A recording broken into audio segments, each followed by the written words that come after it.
அழிவு முடிவு செய்யப்பட்ட உலகத்தில் மரணம் முடிவு செய்யப்பட்ட வாழ்க்கையை நாம் சுமந்திருக்கின்றோம்.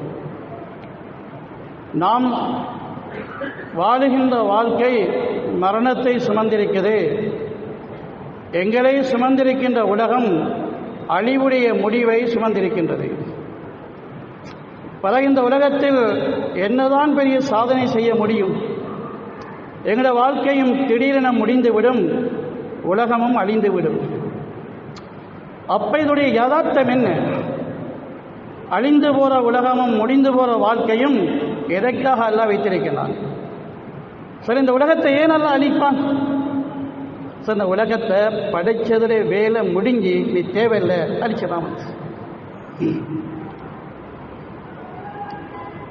மைதானத்தில் ஒரு சில நாட்களுக்காக தற்காலிக நிகழ்ச்சிக்கு பந்தர்கள் அமைக்கப்பட்டது. நிகழ்ச்சி முடிந்தது.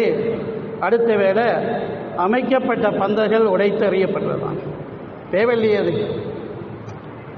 அந்த தற்காலிக நிகழ்ச்சிக்கு கொங்குரீட் தூண் போட்டு பந்தல் அடிக்கிறல்ல, சில கம்புகளை கம்பிகளை கொண்டு போய் சில படங்குகளை பொலித்தீன் அடிக்கத்தான் தற்காலிகமானது.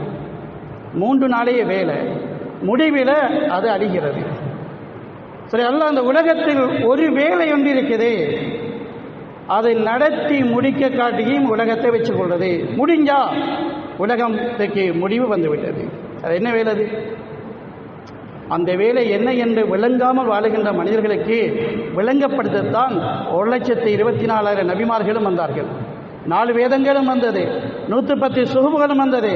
உலகம் அழியும் வரையில் அல்லாஹ் தாயிகளை, உலமாக்களை, தீன்தாரிகளை அனுப்பிக் கொண்டே இருக்கிறான். வந்த வேலை ஒன்று, அது என்னென்று சொல்லிக்கொண்டே இருங்கள். அது விளங்காமல் வாழ்ந்த மக்கள் இறுதி முடிவு நரகமாக போகின்ற பொழுது மலக்குகள் கேட்பார்கள், அலம் யத்திக்கும் ருசுலும் மின்கும் யத்லூன அலைக்கும் ஆயாத்தி ரப்பிக்கும் வயுன்திரூனக்கும் லிகாஅ யௌமிக்கும் ஹாதா. யாரும் வரலையா? உங்கள்கிட்ட ஒருத்தரும் வரலையா? ஒன்றும் சொல்லலையா? இந்த உலகம் வாழ்க்கை என்ன என்ன நடக்குது, இதை யாருமே உங்களுக்கு சொல்லலையா? பயங்கரமான ஒரு நாளை சந்திப்பீர்கள் என்று எச்சரிக்கை செய்து உங்களுக்கு பயமுறுத்தாட்டலையா?